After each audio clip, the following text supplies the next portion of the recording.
đinh lăng nè, bắt đầu là mình nhánh lá gì đó thì mình chặt hết cái nhánh lá vào ha. Làm quả là mình sẽ chặt tươi nè. Bởi vì đây là cây đinh lăng nha. Thì mùng 5 tháng 5 là mình làm rất là nhiều gì, ít gì cũng phải là 10 vị thuốc xung quanh nhà của mình thôi. Thì ta sẽ làm trà mùng 5 tháng 5 chỉ bách bệnh theo cái truyền thống thôi. Bên đây những cây bụng ngót, thì cây bụng ngót mà chúng ta cắt nhánh lá nó hết ha, mình xài luôn, xài cây nó nhánh lá cây.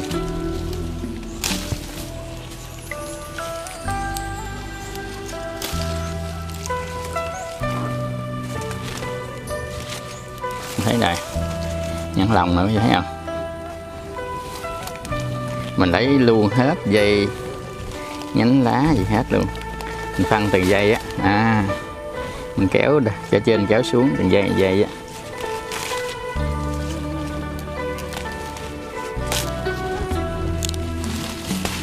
Nhãn lòng ha.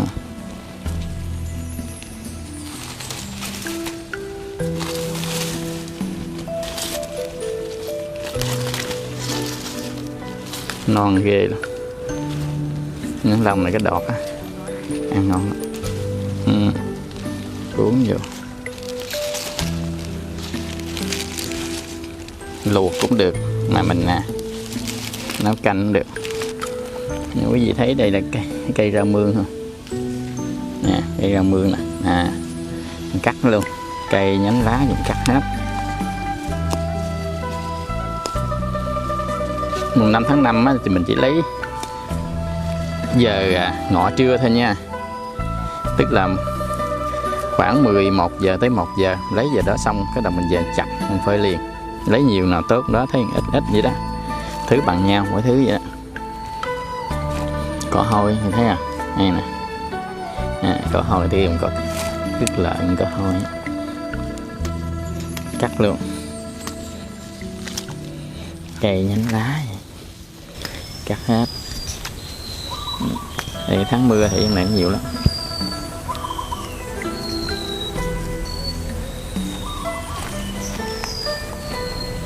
Cái cây này cũng là cái rau mương nhưng mà nó lên nó già nè. Để dành dành, chúng ta lấy ít dành dành. Nhánh lá.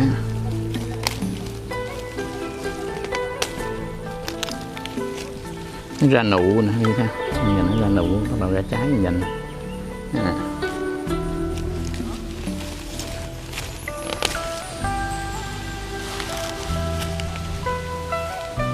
Nhìn thấy đây cái đám cỏ mực quá trời. Này cỏ mực này có gì? Thấy không? Hết cây lá cỏ mực á, cái cọng của nó tròn tròn nha. Mình dò cái này nó đen đen như là mực vậy đó, nên ta gọi là cỏ mực ha. Cái loại cỏ mực nó khác với cái loại cỏ giống cỏ mực này không phải nha. Cái này cỏ mực là cái cây nó tròn, thằng này ha là cái cọng nó nhỏ, nó không có phình ở ngay giữa, màu trắng. Cỏ mực á, thì nó màu hồng hồng nha. Đừng có nhầm với cái cây này, không phải cây thuốc, cái cỏ dại thôi.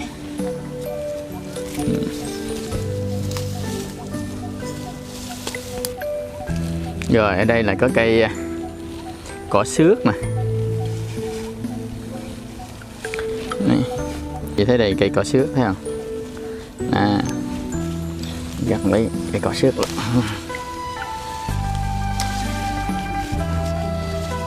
Xung quanh vườn mình thôi.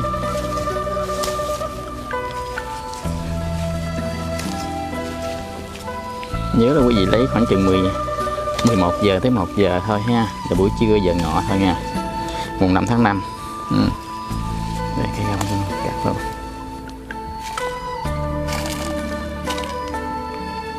Cái gì đây là cái gì? Rau mơ. Mà này nó là mơ rừng nha. Nó có cái loại mơ lông nữa, nhưng mà này là mình là cái loại mơ rừng, nên vẽ dây mơ rừng nó thơm thơm. Để cắt cái dây nó, cắt ngang cho nó bọ nữa. Wow, nhiều lắm. cái tháng mưa nè là nó rất là nhiều giông mưa.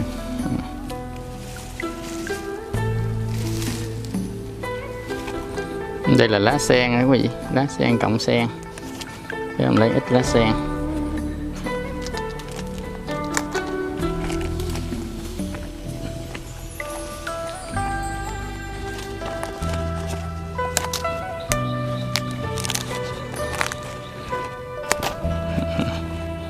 Lá sen.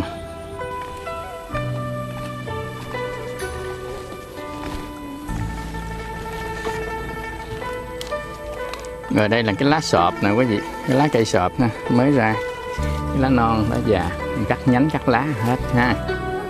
Nè, em lấy ít cái lá cây sọp.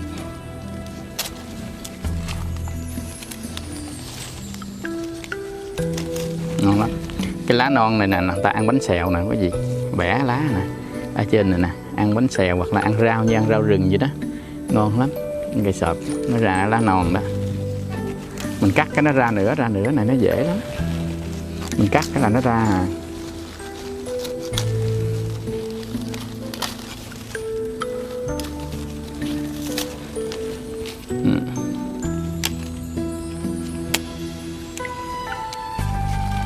Đây là cái lá cây ổi á, ổi nè, rồi mình cắt hết rồi vô mình lấy lá, để bớt cái lá có trái ra đó.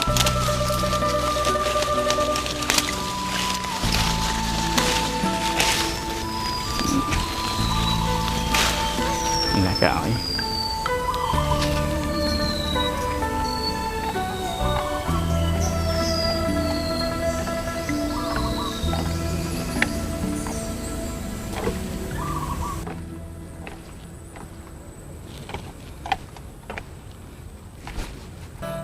Đây là từ bi lá nhỏ nè quý vị.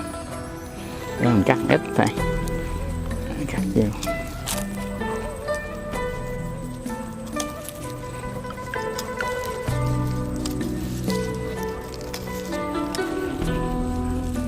Đây là lá từ bi, rồi là từ bi lá nhỏ.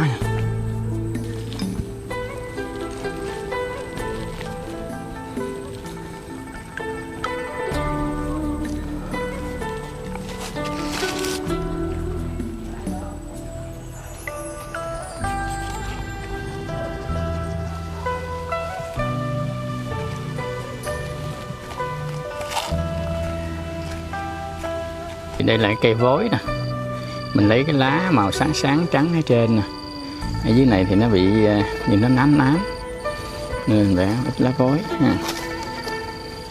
Trắng sáng ở trên.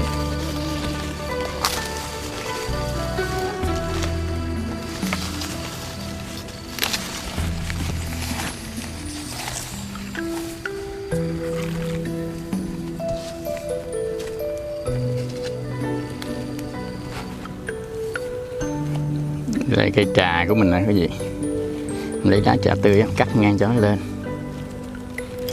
cắt ngang cho nó lên lá, rồi mình về mình đặt lá.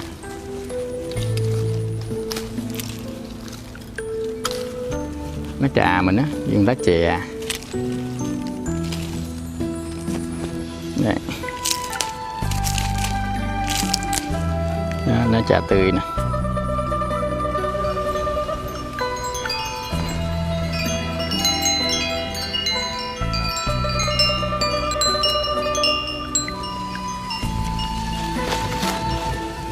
Nhập họ lại cho thơm.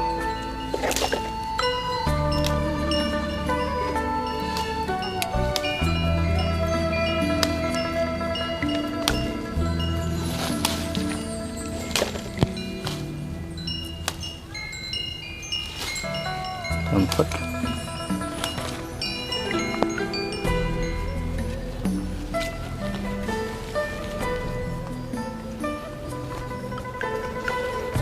Đây là lá khế nè quý vị ha. Ta cắt vô, ta lặt. Đây có mã đề nè, ta chặt mã đề luôn. Rồi đây là cây mã đề này nha. Mình bẻ cái lá nó thôi, lá già. Lên bông cái rụng bông nó lên tiếp, cũng dễ lắm cái gì. Kính thưa quý vị, hôm nay á, là thầy sẽ hướng dẫn cho quý vị là trà chữa bách bệnh ngày mùng 5 tháng 5. Theo truyền thống á, thì ngày mùng 5 tháng 5 á, người ta mới đi xung quanh cái khu vườn của mình đó, những cái loại cây thuốc á, bắt đầu á, người ta khoảng chừng 11 tới 12 giờ, đúng cái giờ ngọ thôi đó quý vị, người ta ra gom hết những cái gì mà thuộc loại cái cây thuốc, mà cây thuốc nó hàng ngày mình nó đơn giản đó, thì xung quanh nhà mình đó không cần phải là đủ cái loại thuốc như là thầy ở đây. Thầy ở đây nhiều lắm, cả trăm mặt thuốc lắm, mà thầy lấy những cây gì rất là đơn giản xung quanh mình thôi, có thể dùng được, có thể uống được, thì người ta mới chặt ra, người ta phơi khô để người ta sử dụng uống hàng ngày đó. Thì cảm, phong hàn hay là mình bị bệnh quản ốm đau đó, làm nước uống hàng ngày thì nó sẽ là tốt, nó sẽ hết. Và hướng dẫn cho quý vị một cái điều luôn, trong cái ngày mùng 5 tháng 5 đó, lúc mà thầy còn nhỏ đó, thì thầy mới thấy là cái người cô á lấy cái chảo ra để đây nè, cái chảo không nè, thấy ngồi rang, ví dụ như bắt cái lửa lên, lửa cũng hơi hơi vậy đó, còn lấy chảo rang đó. Cái thầy nhỏ thấy người cô á, mùng 5 tháng 5 lấy cái chảo để đây, lấy đũa hoặc lấy cây sủn này nè, đảo rang cái mình lợi á, lại là thấy trong cái chảo không thấy gì rang chứ. Hỏi cô rang cái gì vậy nè, ở rang nè, rang không à, thường rang nó rang đậu phộng hoặc rang cái gì, bắt lửa nhỏ đây nè, bắt đầu lên rang cái gì, rang không vậy đó. Hỏi là cô rang cái gì vậy, cổ rang gì đây nè, là mùng 5 tháng 5 mình để cái chảo ở giữa nhà mình, để giữa nhà mình rang lên đó, thì kiến nó không dám vô, gián nó không dám vô, chuột nó không dám vô, thậm chí ruồi mũi nó không dám vô. Là hay mình là sao hay dữ vậy? Cổ là thiệt, bây giờ làm đi, kiến nó sẽ không có vô trong nhà, không dám vô nhà, mình để giữa nhà vậy đó. Nhưng mà thôi cái đó thì cổ nói vậy thôi, chứ thực ra là mình cũng không biết làm sao. Thì thấy người ta cũng bắt chước người ta ra ngày 5 tháng 5 vậy. Nhưng đối với mình á, thì mình khoa học hơn chút xíu. Cái này là truyền thống của dân gian thôi. Nếu mà quý vị muốn đuổi muỗi nha, mà tuyệt vời á, đuổi muỗi với đuổi ruồi tuyệt vời, quý vị lấy cái vỏ bưởi nè, hoặc là vỏ cam á, mình ăn rồi sắc nhỏ ra phơi khô này nè, rồi mình để vô mình chụm, nó lên cái khói á, là muỗi với ruồi nó không có dám tới. Cái gì nè, đó, để đây đó, vỏ bưởi nè, cứ để vô đốt lá dừa, để lên đi chút xíu rồi nó cháy, rồi mình mới có cái khói đó lên đó, bỏ vô. Ở đây hổm gài cũng là muỗi dữ lắm á. Chút xíu là nó lên, rồi nó cháy chút xíu phía dưới lên, bắt đầu khói lên đó, đồng lấy cây quạt, mình quạt điều cái khu vực mình ở nhà hoặc ngoài nhà sân ngoài đường đó. Thì con ruồi với muỗi á, nó rất là sợ cái khói của cái vỏ bưởi, vỏ cam, thậm chí vỏ quýt cũng được nữa. Nhưng mà thường ngay vỏ quýt thì nó không có được, tại nó mỏng quá. Nhưng mà vỏ bưởi, vỏ cam á, thì nó có cái chất xơ trắng ở đây nè, nó dễ cháy, nó ngúng lên á, khi mà ngúng á, thì nó sẽ được. Để thầy để bữa nay cũng muỗi dữ lắm, luôn cho nó cháy lên này chút xíu thì thấy bắt đầu nó cháy đó, chút xíu là nó sẽ lên, khói lên nghi ngút vậy đó. Còn cái vụ mà rang cái chảo không á, thì thôi ai muốn rang không sao hết, này là cho vui thôi. Cái đó tại hồi nhỏ thầy thấy á, là cái người cô có làm đó, thì thầy kể lại thôi, chứ thầy cũng không có kêu quý vị phải rang cái đó nha. Ai tin rang tin thôi, nó vui thôi. Nhưng mà thiệt, tay rang thiệt, dưới quê tay rang thiệt á. Đó, bắt đầu nó có khói lên nữa, cái gì thấy không? Cái mình lấy cây quạt, mình quạt ra, ví dụ lấy quạt cho nó ra nè, đó, lấy quạt đây nè, đó, nó ra, cái gì cũng được, quạt đây là nó điều cái khói ra vậy đó. Mà khói này rất là thơm, nó có một cái mùi thơm, mình dễ chịu lắm, chứ không phải như mình đốt khói bằng gươm á, thì cái gươm nó khó chịu hơn. Còn cái khói của cái bưởi này nè thì nó dễ chịu hơn chút, hiểu ha. Cái gì đó, để gì cho nó ngúng có nghĩa là nó lên hoài, đừng cho nó cháy thì nó mau hết lắm. Còn này nó ngúng nè, đuổi ruồi với đuổi muỗi nha, là số 1 nha. Còn bây giờ nếu mà chúng ta ở những cái nơi mà như nhà mình là nhà kiến, nhà kính á, hoặc cái nơi mà mình không thể ung này được, ung nó ngọt, như nhà có em bé đã ung nó ngọt, thì chúng ta muốn đuổi ruồi á quý vị, chúng ta lấy cái bọc nè, cái bọc nhựa màu trắng nè, cái mình đổ nước vào nha, bọc nhựa màu trắng mình đổ nước vào để đây đi cho đừng đổ, mà mình phải đổ cho nó bóng cái bọc ra, có thể đầy hoặc là không đầy cũng được, nhưng mà nó phải bóng cái bọc ra.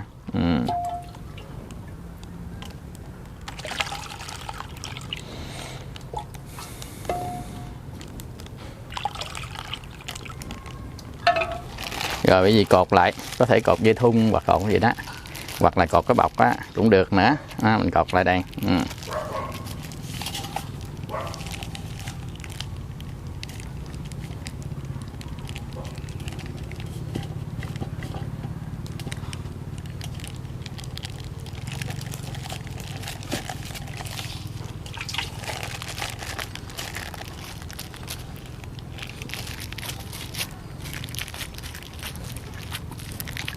Đó, bây giờ thấy là bưởi nó lên khói đó, là ruồi với muỗi lại bay hết, mất hết, nó không có dám chạy tới.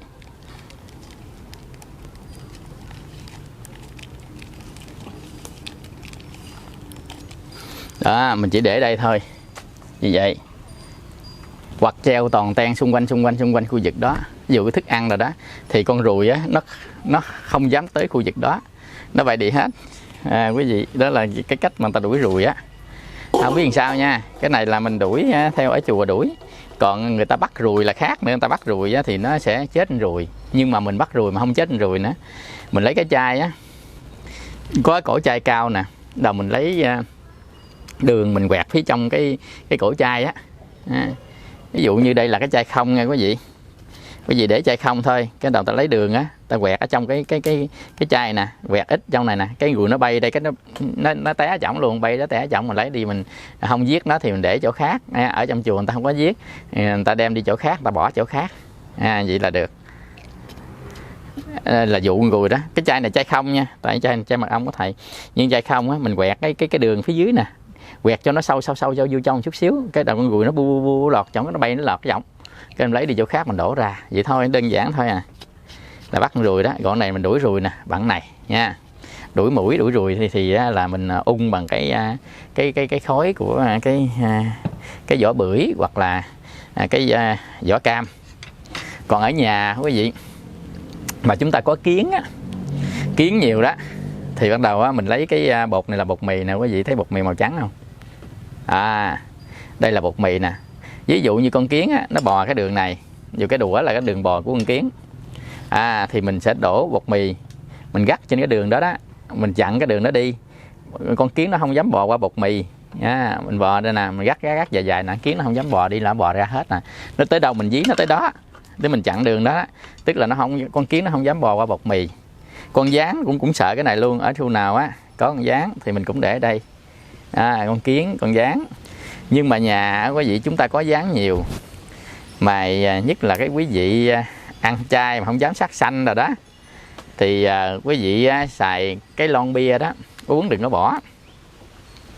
Cái mình lấy lon bia đó, mình để trong hốc tủ á, nó có cái lỗ, mình sau khi mình giật cái lon bia lên á, thì xong á, thì cái lon bia nó có cái lỗ, do đó mình để ở dưới cái góc của nhà mình á, cái lon bia đó, để góc nhà, góc gì mà có dán đó, thì tối ra quý vị tới sáng là dán chung đó trơn mình đem nó đi, mình để chỗ khác, mình quăng nó chỗ khác. Đó là cách bắt dán đó, rồi là bẫy dán đó, thấy không? Đó. Như vậy thì một số cách mẹo bẫy dán rồi ruồi rồi thôi. Còn mà bẫy chuột á, thì người ta dùng cái xô. Quý vị là lấy một cái cây đó, mình để ngang nè đó, mình xỏ ngang cái xô đây, cây á, mình xỏ ngang cái xô này đó, mình làm một cái miếng bật bên đây và bật bên đây, cái mình để mồi đây nè, cái con chuột đây tới đây, cái nó lật vô, nó rớt trong xô, cái nó đậy lại, thấy không? Rồi để mồi đây, nó đi đây nó rớt xuống, đẩy lại, rồi mình bắt mình thả chỗ khác thôi, đơn giản thôi đó là gọi là cái bẫy chuột. Nói đơn giản thôi, bữa nào thầy sẽ làm cái bẫy chuột, bẫy gián, bẫy muỗi, bẫy ruồi cho quý vị bẫy, đừng đem đi chỗ khác mà thả, người ta không có dám giết á, thì là mình sẽ làm bằng cái cách đó nha. Nên cái đó là phụ thôi. Bữa nay thầy sẽ hướng dẫn cho quý vị trà trị bách bệnh mùng 5 tháng 5 để mình uống nguyên năm thôi. Ngoài Trung người ta cũng xài, ngoài Bắc cũng xài nữa. Thì xung quanh nhà mình đó có cây gì, cây thuốc đó là quý vị cứ mà đi hái thôi. Hồi nãy chúng ta hái, để đầu tiên chúng ta mã đề nè, quý vị thấy không? Thì chúng ta sẽ chặt ra, chúng ta sẽ phơi khô, chặt nhỏ nó ra, chặt nhỏ ra hết ha. Đây là cái lá mã đề. Cái mã đề này nè quý vị, có tác dụng á là nó thông mật, lợi tiểu nha. Nó thông mật, lợi tiểu, tan sỏi thận, sỏi bàng quang, cặn thận, cặn bàng quang, nước tiểu đục rồi đó. Thì mã đề này nó hay, thông mật, lợi tiểu. Chúng ta sẽ sắc ra nhỏ nhỏ, chúng ta phơi để chúng ta uống trà, mà nó không phải là cái dạng sắc như thuốc nam bự bự nha. Mình sắc nhỏ một chút xíu để mà mình phơi để mình uống trà. Mà phơi thiệt khô trong ngày mùng 5 tháng 5 là mình sẽ lấy vào buổi trưa, tức là khoảng chừng 11 giờ tới 1 giờ chiều là mình sẽ ra lấy xung quanh vườn của mình đó, phải đi lấy, đừng có để tới chiều tối nha, lấy thì nó không hay nữa nha. Trong giờ đó nói chung mình không có giải thích được cái giờ âm dương gì của người ta đó, thì mình cứ lấy vậy thôi, chứ để nói mà giải thích cái giờ nào sao tốt không tốt đó thì cái truyền thống thôi. Mã đề ha. Cái thứ hai nữa là cái lá khế nè, bây giờ khế chua, khế ngọt gì cũng được chứ á, quý vị cũng cắt ra, cắt ra nhỏ nhỏ, hoặc là tuốt lá thôi cũng được. Cái lá khế này, một là mình cắt ra, hai là mình tuốt lá, tuốt đi cho nó nhanh đó, tuốt lá để đây mình cũng phơi luôn cái lá nó vậy đó, tuốt nó nhanh. Hoặc là cầm nguyên lá nó tuốt nhanh lắm đó, mình cầm một cái lá ngoài nè, mình tuốt cái là nó xong nè, cái lá khế nè, tuốt cái xong đó, tuốt ra.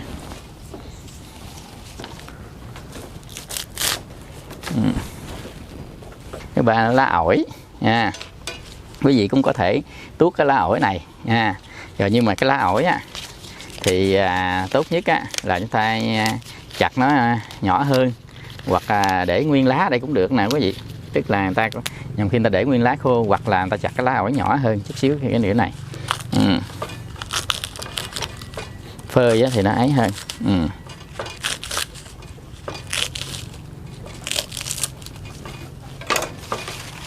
Lá ổi quý vị đừng có bỏ. Cái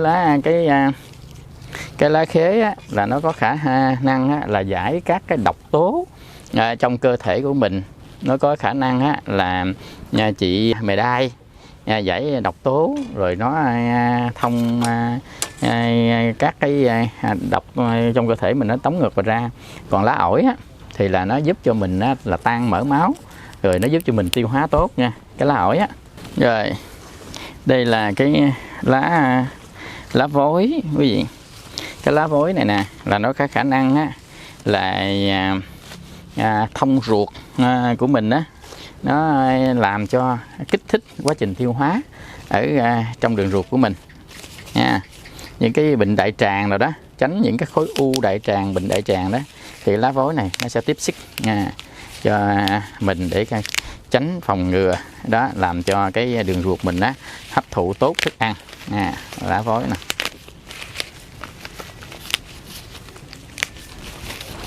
Và nó có khả năng là cũng tan mỡ máu, cân bằng huyết áp nữa, giúp được nhiều bệnh. Mà rất dễ trồng, như cái vối này rất là dễ trồng, dễ lắm, trồng cây con mau lên lắm. Nếu không ấy mình chiết ra cũng được nữa, mình bó lại mình chiết ra.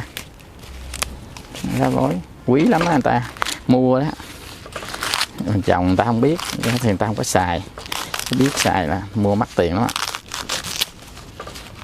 Bán vô các cái siêu thị người ta có bán.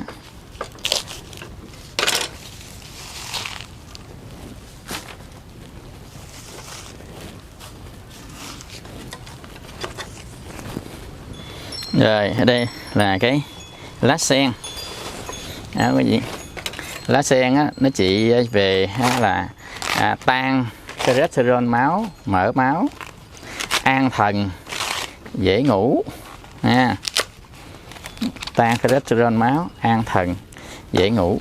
Lá sen nha. Lá sen gói xôi, cơm nấm lá sen đó. Yeah. Hồi xưa ăn cơm nấm lá sen đó, xé cũng được, cắt cũng được, làm cho nó nhanh.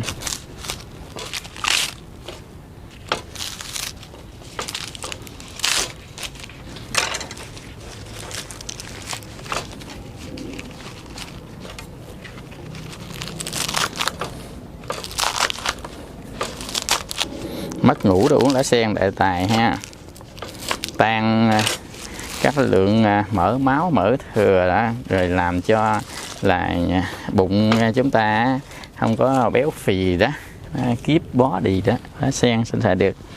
Đây là cái lá trà mà mình uống á, trà cái lá trà này nè, nó có nhiều cái tác dụng lắm, nhưng mà tác dụng á về tan mỡ máu không nói, nó có tác dụng về cân bằng huyết áp nha.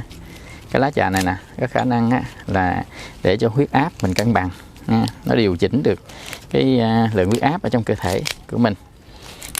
Những người, nhất là người máu cao đó, thì uống cái lá trà này rất là tốt. Dựa là được rồi. Nói chung luôn. Rồi chúng ta tới cái lá cây sọp. Quý vị ở nhà quý vị không có loại nào thì thôi, hoặc là có thêm cái loại nào khác cũng được, miền Trung khác, miền Bắc khác, miền Nam khác nha, chứ không phải là mình bắt buộc phải làm theo. Nhưng mà cái cây đó phải là cây thuốc, cây đó phải là cây dân gian và nó đơn giản, nó không có độc tố nha. Ở đây là cây nhánh lá sọp, nó có khả năng là tiêu ung bú, các cái bú cổ đó. Mình uống lá sọp này thời gian là nó tiêu, nó sẽ phòng ngừa được cái bú cổ cho mình. Nhìn cái lá sọp này nè, cái lá non này nè, thấy không, nó màu mày non non này nè, thì là người ta nó chua chua, người ta ăn bánh xèo đó đó, người ta để nó vào chỗ mấy các chỗ bán bánh xèo đó, để bẻ để vào trong cái rau của bánh xèo á, ăn rất ngon.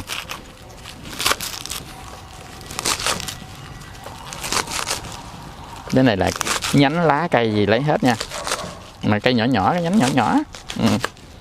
Nhánh sọp, lá sọp lấy luôn nhánh.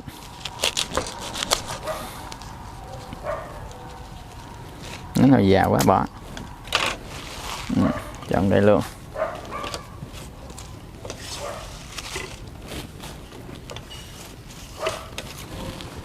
Rồi chúng ta tới là rau mơ. Để nhánh lá rau mơ, mình bỏ mấy cái nào mà không phải rau mơ ra nha.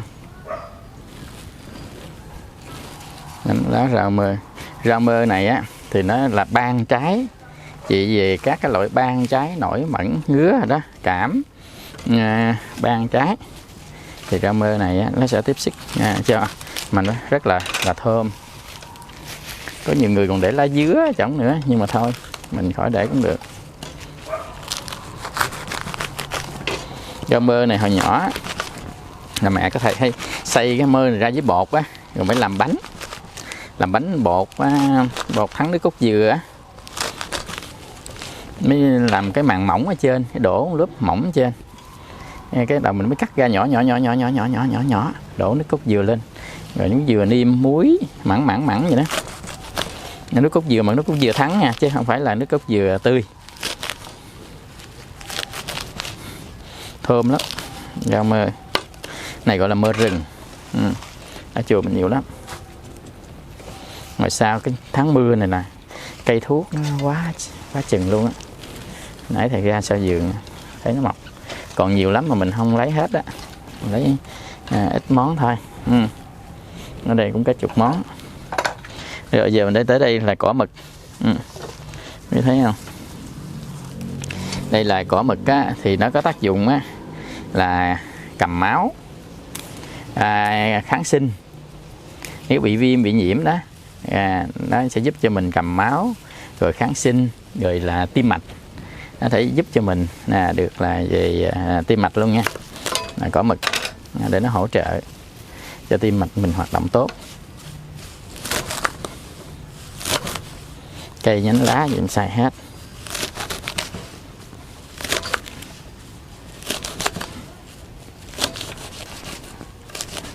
gắt đường tiểu đó quý vị, viêm đường tiểu đó, gắt đường tiểu, bàng quang rồi đó, thì là có mực này nó sẽ là rất là tốt. Rồi đây là cái cây cỏ xước nha. Cỏ xước thì nhằm khi người ta còn gọi là cây ngu tất. Đây là cây cỏ xước. Cây cỏ xước thì là nó sẽ kháng viêm, trị đau lưng, nhức mỏi, cho mình nó trị nhiều lắm, nhưng mà nó là một trong những cái đó. Rồi nó tan được các cái chất mỡ dầu nữa.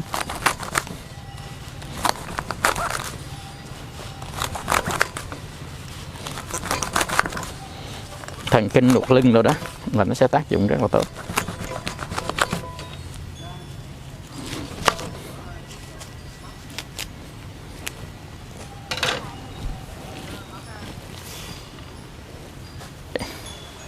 Chúng ta sẽ đi tới cái lá dành dành nha. Cái lá dành dành này đó, thì nó hỗ trợ cho cái thận của mình á, cái gì? Cái thận của mình á là cái hoạt động không tốt á, thì lá dành dành này nó sẽ hỗ trợ, nhưng lá dành mình ít thôi, để cho ít thôi.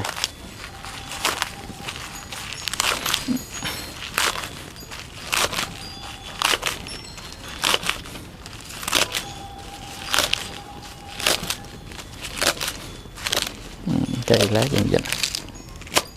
Rồi là chúng ta sẽ sử dụng cái cây lá từ bi nhỏ, thấy không? Cây lá từ bi nhỏ thì từ bi này nó kháng sinh rất là tốt, có nghĩa là viêm nhiễm, nhất là bị ung thư bao tử, khối u bao tử đó, nó sẽ giúp cho là điều hòa cái bao tử của mình. Từ bi nhỏ nó giống như là cái mùi thuốc bắc vậy. Từ bi nó hai loại, từ bi lá lớn, từ bi lá nhỏ. Từ bi lá lớn trị huyết áp, rồi trị sạn. Đây từ bi lá nhỏ, nó kháng sinh, giải cảm, rất tốt.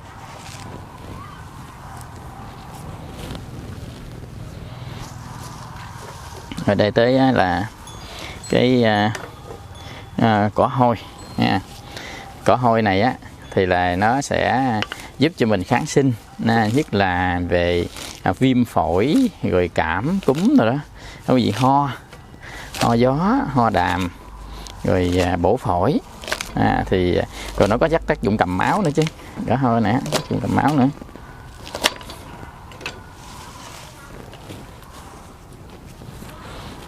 Rồi đó.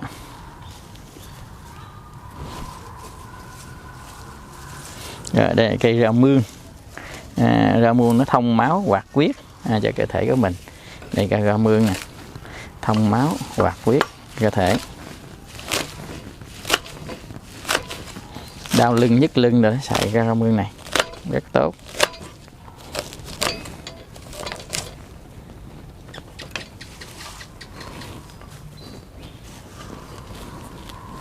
Rồi đây là dây nhãn lòng. Cái dây nhãn lòng này là bổ tim nha, đây là bổ tim, ăn ngon ngủ khỏe, mình mất ngủ đó là nhãn lòng ăn cho nó an thần, rất là tốt. Dây nhãn lòng để vô ít thì là chúng ta ngủ ngon, ngủ khỏe.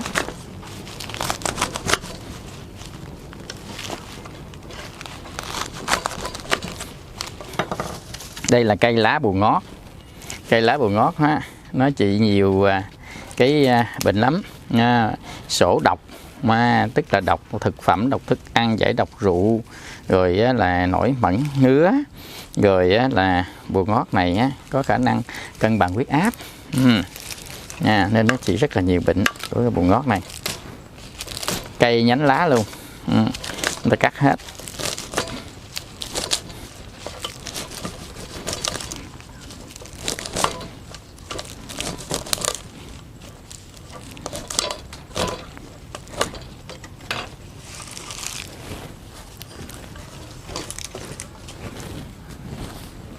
Rồi cuối cùng đây là đinh lăng. Đinh lăng này là như là cái loại sâm Việt Nam, nếu quý vị chúng ta uống vô nó rất là bổ khỏe, nhưng mà không được xài quá nhiều nha, vừa vừa thôi. Ta trộn vô cái liều lượng vậy đó, chứ mình cũng đừng lạm dụng. Ngày nấu mì ta lấy vài lá đinh lăng ta bỏ vô để nó tăng cái sức khỏe ở cơ thể mình, nó là bổ nên nó nóng. nên xài không được lạm dụng.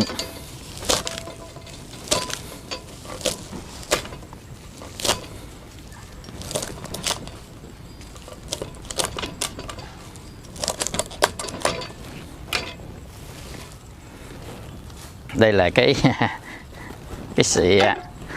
Sau khi chúng ta sắc hết tất cả ra thì chúng ta mới trộn lộn với nhau đây nè. Quý vị trộn lộn nha, rồi quý vị phơi khô.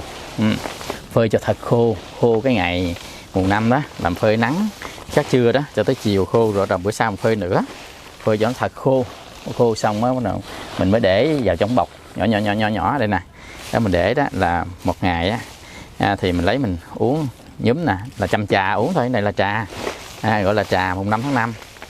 Những cây cỏ xung quanh mình đó lấy vào lúc 11, 12 giờ trưa, tức là giờ ngọ của ngày mùng 5 tháng 5 thì nó sẽ có tác dụng giúp cho mình ngăn ngừa các cái bệnh tật. Uống như uống trà thôi chứ nó không phải là một loại thuốc. Nên ở dưới quê thường hay ta làm, người ta xài, ta uống quanh năm vậy đó quý vị, nó thể ngăn ngừa. Mà hồi nãy giờ chúng ta thấy tánh dược của một số loại thuốc nè, quý vị thấy không, tất cả nó đều là loại thuốc, nhưng mà nó cũng là loại cây ăn, đồ ăn thôi, nên cái tác dụng phụ nó là hầu như là không có. Ví dụ như sen là an thần, dễ ngủ, lá ổi là giúp cho bao tử, rồi tan mỡ máu, rồi nhãn lòng là nó an thần, dễ ngủ, giúp cho cái bộ tim mạch của mình.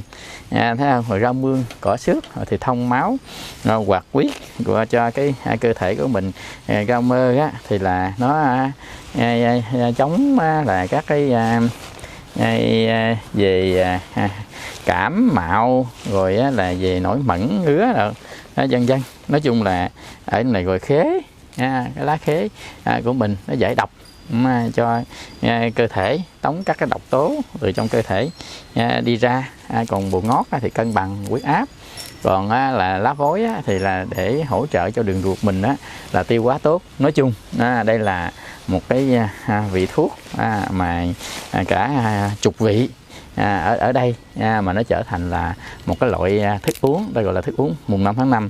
Ta chỉ có kiếm vào buổi trưa mùng 5 tháng 5 thôi, một ngày một, rồi người ta cắt phơi thật là khô, rồi này người ta cắt là người ta sẽ uống ở đó. Và đặc biệt là như hồi nãy chúng ta nói làm 5 năm thấy người cô rang chảo đuổi kiến đó, nhưng mà không, chúng ta sẽ đuổi bằng cái cách khác, là đã trình bày cho quý vị bằng cách rắc bột mì, đuổi kiến, đuổi gián. Còn ta là đuổi ruồi bằng cái bọc này nha. Vân vân. Rồi là chúng ta đuổi muỗi, đuổi ruồi bằng cái vỏ bưởi, vỏ cam, chúng ta phơi khô và chúng ta đốt lên, để chúng ta xông ở trong nhà, vừa thơm mà vừa đuổi muỗi, đuổi ruồi đồ luôn.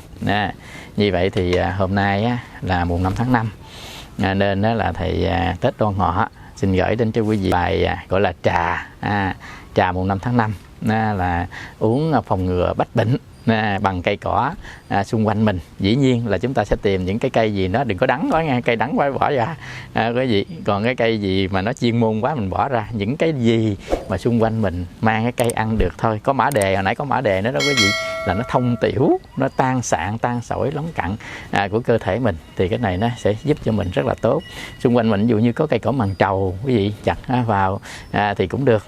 Có cỏ mằng trầu rồi có nhiều lắm. Ở này có hôi, có mực, lá khế, lá ổi, lá khóc cũng được nữa quý vị. Thậm chí lá vú sữa cũng được, phơi rất là khô. Thì chúng ta sẽ trị được nhiều, phòng ngừa rất là nhiều bệnh, làm cho cơ thể mình có sức khỏe bằng cái cây rau cỏ xung quanh vườn mình. Giống hệt như là rau tập tàn. Cái này nè, bình thường mình ăn là rau tập tàn. Còn cái này quý vị là cái dạng như dòng thuốc mà thuốc hỗn hợp bằng những cái rau cỏ xung quanh mình thôi. Để hôm nào là thầy sẽ hướng dẫn cho quý vị nấu cái rau tập tàn mà có thể là giải cảm, rồi có thể phòng ngừa một số các cái bệnh tật, để giúp cho quý vị bằng cái rau xung quanh vườn của mình thôi, để giúp cho quý vị cái rau tập tàn nha. Hôm nay thì là cái bài thuốc mùng 5 tháng 5. Chúc cho quý vị luôn luôn lúc nào cũng mạnh khỏe, an vui, sống an lành trong ánh từ quang của mười phương chư Phật. Nam mô Bổn Sư Thích Ca Mâu Ni Phật.